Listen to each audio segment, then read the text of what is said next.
Hi everyone, so this is the first time that I've done this before. This is one of the books I wrote, and I thought that some people would like to hear it.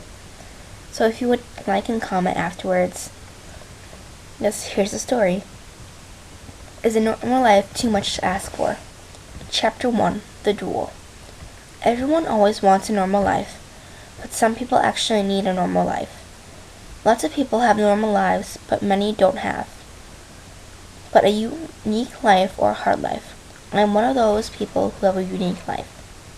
I'm pretty sure that not every family has enemies, especially when it starts from your ancestors, since they were part of a group of ninjas.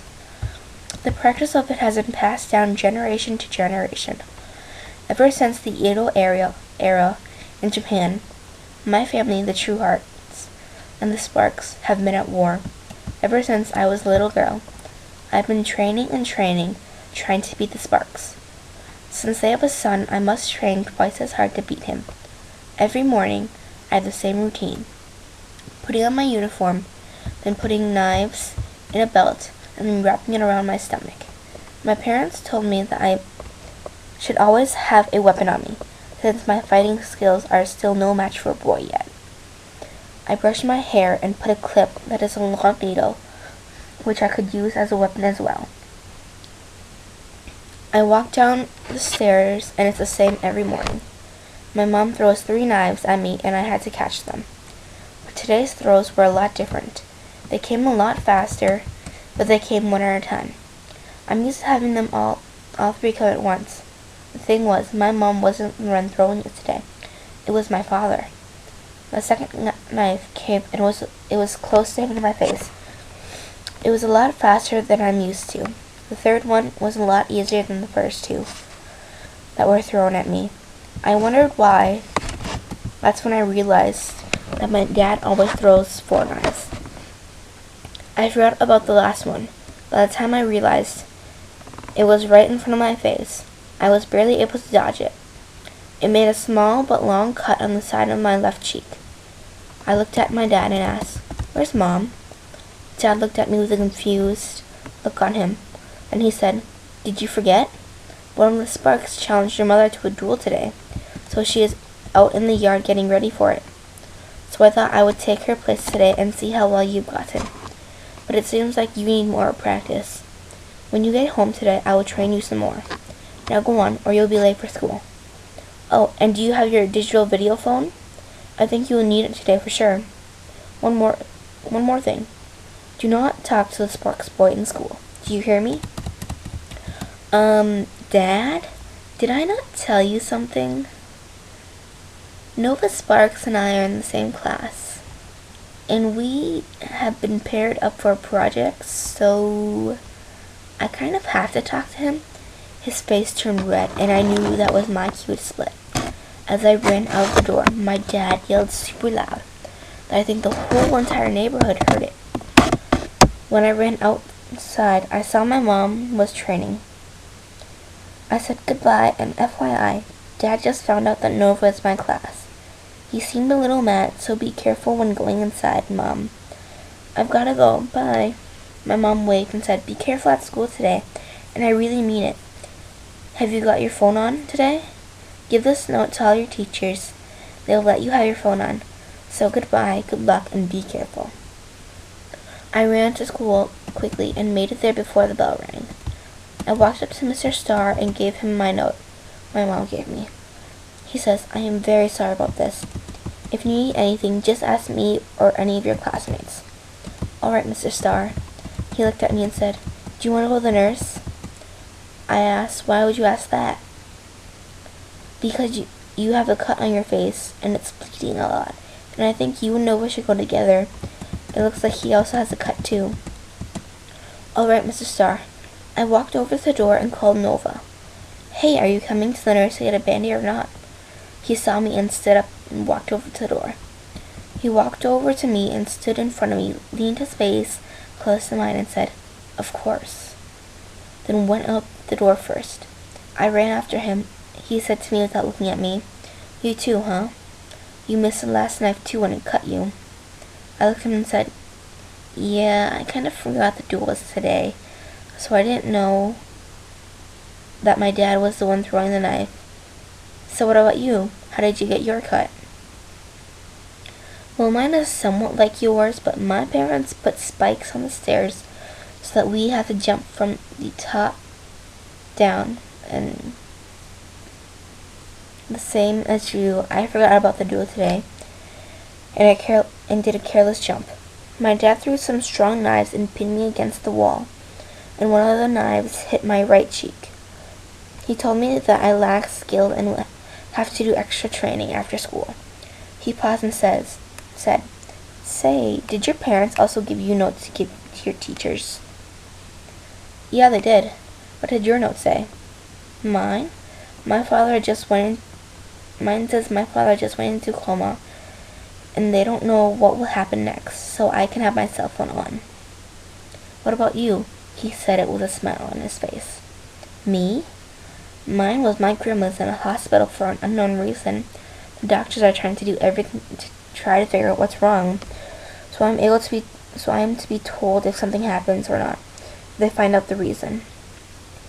We got to the door of the nurse and walked in. The nurse wasn't in there, so I saw the clipboard and wrote my name, Senator Trueheart. I gave the clipboard to Nova and wrote down his name, Nova Sparks. I walked to the cabinet and took out 2 bandages, rubbing alcohol, a couple of cotton balls, and a pair of tweezers.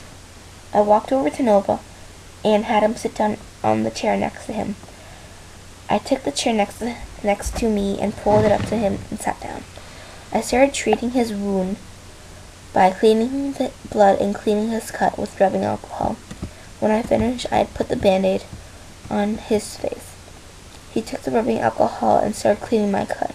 He says, "You have a pretty deep cut." He started pushing the cotton ball down a little hard. It kind of hurt, but I just went with it.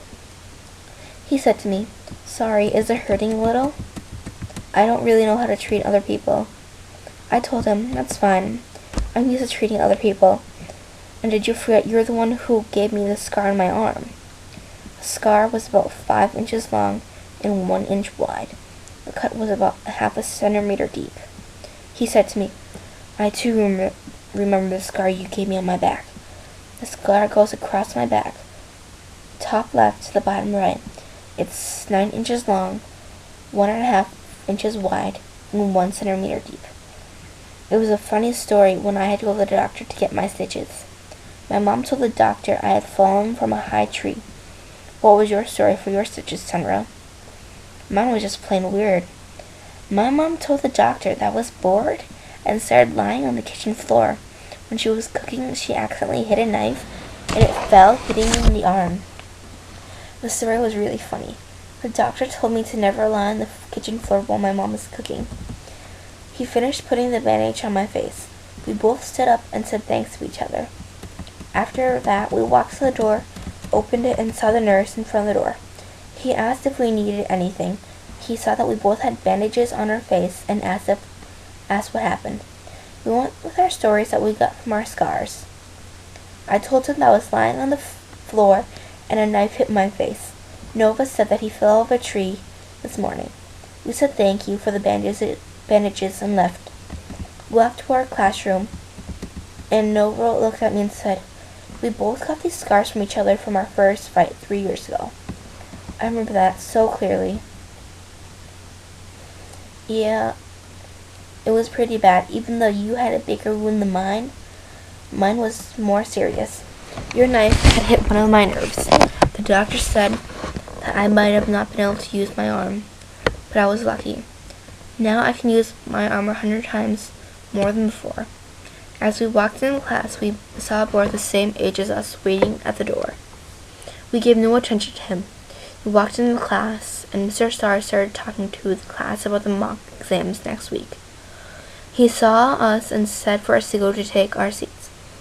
He then made one last announcement. He said to the class, "I was waiting for Nova and Senra to come back to say this. Class, starting today, you will have a new classmate."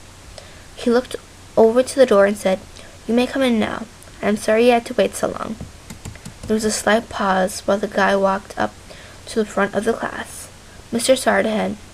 Sar said to him, "Why don't you introduce yourself to the class?" A thought ran through my head. It was the guy in the hall. He replied with no expression on his face at all. "I am Kai Purefoy. I moved here from England, but from France.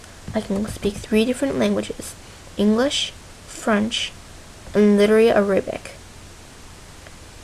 Mr. Sar then said, "Thank you for sharing your information. Let's see where you will sit." He looked from the left side to the right side of the classroom, very slowly. Then I saw there was an open seat next to mine. I didn't say anything, and just waited to see how long it would take him to find it. He looked at me and said, "You can sit over there next to Senora." He pointed at me, and Kai started walking towards me. He looked at me and said, in a cold, shady voice, "It's nice to meet you. I'm Kai Purefoy." He stuck out his hand and put it in front of me. I said to him, "I am Senora Trueheart. It's a pleasure to meet you." I put out my hand and shook his. His hand was cold as ice. He sat down right next to me. I pushed my textbooks on the side so that he could see it. Half an hour into class, I got a video message from my dad. That concludes Chapter 1. If you'd like to listen to Chapter 2, please comment and like about it, and comment how I was, because I don't think I really did a good job, and I messed up on a couple of words. So it's probably due to my accent I have, but I really like you to comment and like. If you'd like to listen to the second chapter, it's called The Shadow Tribes. Thank you.